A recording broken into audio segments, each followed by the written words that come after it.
इन्होंने हजारों करोड़ रुपया जानवरों के लिए दिया, अन्ना प्रथा खत्म करने के लिए दिया। हजारों करोड़ रुपया बुंदेलखंड में आया अन्ना पशुओं के लिए। बताओ कहां गया वो पैसा, कहां चला गया हजारों करोड़ रुपया। इन्होंने कहा था कि हम सांड भी सड़क पे नहीं घूमने देंगे। बताओ कहां है पैसा वो बुंदेलखंड को जो मिला था। क्या अन्ना पशु अन्ना जानवरों की समस्या का समाधान हो गया? ठीक है, हो गया समस्या का समाधान? तो इनसे पूछिए कि हजारों करोड़ रुपया कहां चला गया जो पैसा आया था। गौशालाएं बनाई, वो कहां चली गई?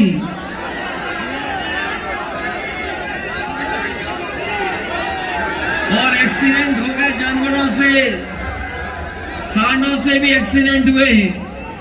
रात भर किसानों को जगना पड़ा, हर खेत पे तार लगाने पड़ गए, फसल को बचा नहीं पाए। कहीं अगर नुकसान की भरपाई हो तो बता दो आप। ऐसी खराब व्यवस्था किसी सरकार में नहीं हुई होगी जो भारतीय जनता पार्टी की सरकार में व्यवस्थाएं सब खराब कर दी। याद कीजिए वो समय कोरोना का, जिस समय हमारे मजदूर भाई दूसरे प्रदेश से चल करके आए थे। यही झांसी की सीमा और ललितपुर की सीमा पर कई दिनों मजदूर रुके रहे। उन्हें खाना नहीं दिया, पीने के लिए पानी नहीं दिया। और बेचारे नहा धो नहीं पाए, एक एक हफ्ता 10-10 दिन ऐसे ही पड़े रहे। लेकिन पुलिस लगा करके सीमा पर नहीं आने दिया। याद कीजिए वो समय जब ललितपुर में एक गर्भवती मां महाराष्ट्र से चल करके आई थी और वो चलते चलते ललितपुर की सीमा पर आ गई। उसके बेटी पैदा हुई। 3-4 घंटे उसने इंतजार किया कि शायद सरकार मदद करेगी, लेकिन उस परिवार की कोई मदद नहीं की। उसे 3-4 घंटे के बाद खुद अपने चल करके घर जाना पड़ा। वो घर पहुंच गई, लेकिन इस सरकार ने मदद नहीं की। मैं आपसे कहना चाहता हूं, अगर समाजवादी सरकार होती तो चाहे हमें जिलाधिकारी की गाड़ी छीन करके उस गर्भवती मां को देनी पड़ती, हम लोग दे करके उसको घर में पहुंचाने का काम करते। न जाने कितने मजदूर भाई जो घर नहीं पहुंच पाए, उनकी जान चली गई। वो पैदल पैदल घर गए। याद है कि नहीं याद है? पैदल पैदल घर गए थे किसान। मजदूर पैदल गया, कोई साधन सरकार ने नहीं दिया। कई लोगों की जान चली गई, किसी ने मदद नहीं की। अगर कोई मदद के लिए आगे आया तो वो समाजवादी लोग थे। उन परिवारों की 1-1 लाख रुपए से मदद करने का काम किया। सैनिक स्कूल भी बनाया, लेकिन जितना बनाया उतना ही बनाया, आगे नहीं बढ़ पाया। अगर सैनिक स्कूल की तरह ही उत्तर प्रदेश से सैनिक स्कूल हर जिले में बनाने पड़े तो समाजवादी सरकार में हर जिले में सैनिक स्कूल बना करके नौजवानों को अधिकारी और फोर्स में भेजने का काम करेंगे। पानी को लेकर के हमेशा समस्या रही है बुंदेलखंड में, ये हमारे समाजवादी लोग जानते होंगे।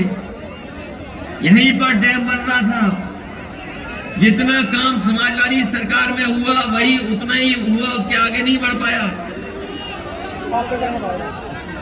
जो डैमों का प्रधानमंत्री ने उद्घाटन भी किया, वो भी समाजवादियों की सरकार का बना हुआ डैम था।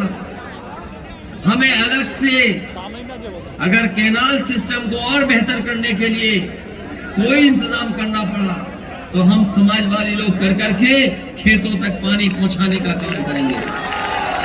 इधर बुंदेलखंड में बहुत संभावनाएं हैं। जब मैं हमीरपुर आया था तब पत्रकार साथियों ने मुझसे बहुत सवाल पूछे थे। उनके जवाब में मैंने कहा कि आज सरसों का तेल आसमान छू रहा है। याद कीजिए 2014 में 2017 में या कुछ वर्षों पहले सरसों के तेल की कीमत क्या थी और आज कहां पहुंच गया। अगर हमें बुंदेलखंड के किसानों को मदद कर करके अगर सरसों की पैदावार, तिल की पैदावार बढ़ाने के लिए पहले से ज्यादा सब्सिडी अगर देनी पड़ी, अलग से भी इंतजाम करना पड़ा, तो समाजवादी लोग करेंगे। साथ ही साथ ये बुंदेलखंड हमारा ऐसा है जो सरसों के पैदावार में भी बढ़ सकता है, और अगर सरकारी मदद हो जाए तो सरसों का तेल भी और तिल को लेकर के भी अगर हमें कारखाना लगाना पड़ेगा तो चाहे 100 करोड़, 200 करोड़ या 300 करोड़ सब्सिडी दे करके अगर कोई कारखाना लगाएगा तो बुंदेलखंड में कारखाना लगा करके पूरे उत्तर प्रदेश के बाजार में जाके सरसों का तेल की मदद करने का काम होगा। और क्यों नहीं हो सकता? वोट दिया बीजेपी वालों को, आपको क्या मिला बताओ?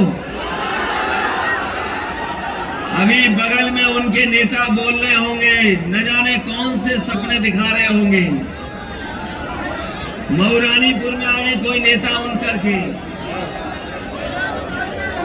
हालांकि हमारे पीछे पीछे चल रहे हैं वो।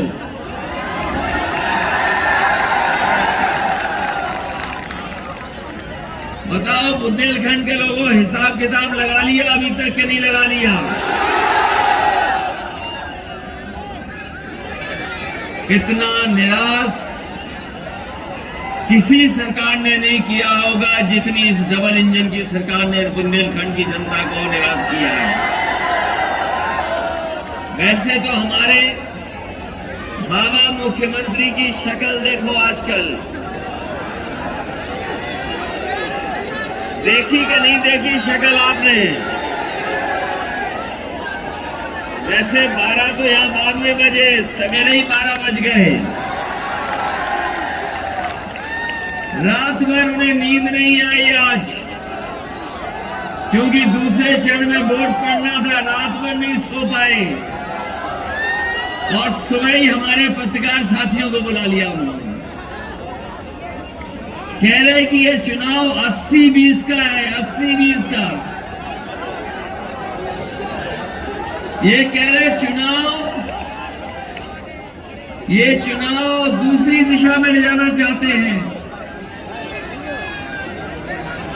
अगर बीजेपी के मुख्यमंत्री जी का अगर किसी ने सुना होगा आज का इंटरव्यू, उनकी शक्ल देख लेना, उनकी शक्ल पर 12 बज गए हैं। जाने कब से आंदोलन कर रहे हैं, कब से आंदोलन चल रहा है आपका, और अभी तक कोई सुनवाई नहीं हुई है इनकी। ये जब कभी भी लखनऊ गए होंगे तो इन्हें अपमानित होना पड़ा है। इसलिए समाजवादी सरकार बनेगी तो बीएड टीटी वालों को पूरा का पूरा समाहित और इन्हें भी नौकरी देने का काम समाज सरकार में होगा। 69,000 वाले न जाने कितने दिन से आंदोलन कर रहे थे, हर 6 महीने में लाठी खाए, लेकिन वो पीछे नहीं हटे।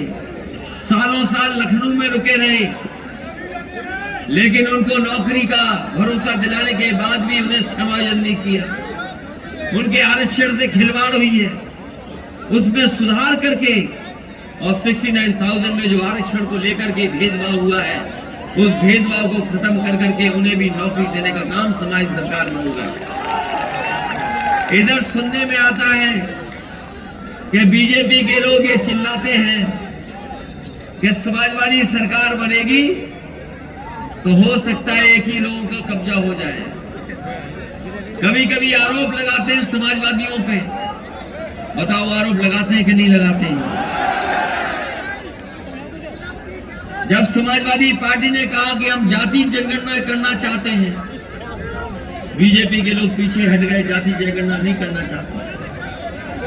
हमने कहा अगर आरोप लगा रहे हो भेदभाव का तो कम से कम उत्तर प्रदेश की जातियां गिनती हो जाएं और हर जाति को पता लग जाए कि वो आबादी में कितने हैं। लेकिन ये सरकार आगे नहीं आ रही है। बताओ पुलिस कमाना हो गई कि नहीं हो गई? और इधर मुख्यमंत्री जी धमकी दे रहे हैं कि गर्मी निकाल देंगे। शायद दूसरे चरण में रही बची बाबा मुख्यमंत्री जी की गर्मी निकल जाएगी। और जब से पहले चरण का बोर्ड पड़ा है, भारतीय जनता पार्टी के नेता कार्यकर्ता ठंडे पड़ गए हैं। और अब आपकी जिम्मेदारी है तीसरे चरण में जो लोग गर्मी निकाल रहे थे उनको पूरा ठंडा करने का काम बुंदेलखंड के लोग करेंगे। बताओ करोगे कि नहीं करोगे नहीं ठंडा? और हम अपने नौजवानों को कह के जा रहे हैं, ये गर्मी निकाल ले, हम लोग फौज में और पुलिस में भर्ती निकाल करके नौजवानों को नौकरी देने का काम करेंगे। इधर सरकार में लाखों लाख पद खाली हैं। लगभग 11 लाख सरकारी नौकरियों के पद खाली हैं। समाजवादी पार्टी ने तय किया है सरकार बनेगी तो नौजवानों को नौकरी देने के लिए 11 के 11 लाख पद भरे जाने का काम होगा। पार्टी का मैनिफेस्टो आपने पढ़ा होगा। समाजवादी पार्टी ने कहा है कि सरकार बनेगी तो 300 यूनिट फ्री बिजली मिलेगी, आपको पैसा नहीं देना पड़ेगा। न केवल 300 यूनिट फ्री बिजली होगी, हमारे किसानों की सिंचाई के लिए भी बिजली पूरी माफ होगी, सिंचाई माफ होगी, कोई पैसा नहीं देना पड़ेगा। जो हमारा गरीब किसान है जिसे ये सरकार खाद नहीं दे पाई, डीएपी नहीं दे पाई, बताओ डीएपी और खाद दे पाई सरकार के? नहीं दे पाई। इसलिए समाजवादी लोगों ने कहा है कि अगर हमें किसानों को, गरीब किसानों को डीएपी और खाद देनी पड़ी तो सरकार की तरफ से उन्हें दिलवा करके फ्री देने का भी काम और इंतजाम समाजवादी सरकार ने। उत्तर प्रदेश का चुनाव देख करके बड़े बड़े नेता उत्तर प्रदेश में आ गए हैं और जैसे जैसे हार होगी इनकी वैसे वैसे इनकी भाषा बदलेगी। बताओ भाषा बदल गई कि नहीं बदल गई? हम समाजवादी लोग अपने मैनिफेस्टो पे बात कर रहे हैं कि किसानों को ये सुविधा देंगे, नौजवानों को ये सुविधा देंगे, बिजली बनाएंगे और बिजली भी सस्ती कर देंगे और जो सुविधाएं हैं वो देने का काम करेंगे। लेकिन भारतीय जनता पार्टी के लोगों की सुन लो भाषण क्या है उनकी। इसलिए सावधान रहना इनसे और सावधान रह करके इन झूठों को इस बार सबक सिखाने का काम करना, यही अपील मैं आपसे करना हूं। आप सबका बहुत बहुत धन्यवाद और बहुत बहुत। ये तो एक्सप्रेस वे से जोड़ रहे थे, समाजवादी सरकार बनेगी तो झांसी को एक्सप्रेस वे से जोड़ने का काम करेंगे। यहाँ पर हम लोगों ने किसान बाजार भी बनाए, हर जिले में मंडी भी बनाई। अपने किसान भाइयों को हम कह के जा रहे हैं कि जिस तरीके से मंडियों का नेटवर्क बन रहा था, हमें अगर अलग से भी पैसा बजट के लिए रखना पड़ेगा, पैसा रखेंगे, फार्मर्स कॉर्पस फंड बनाएंगे, जहां हमारे पहले चरण के लोगों को गन्ने के भुगतान में देरी होती है। यहां पर किसान की कोई पैदावार एमएसपी पर नहीं खरीदी जाती है। हमें कोई भी इंतजाम करना पड़े, ज्यादा से ज्यादा मंडी को ठीक करना पड़े, समाजवादी लोग ठीक करेंगे और हर फसल की एमएसपी हम लोग किसानों को दिलवाने का काम करेंगे।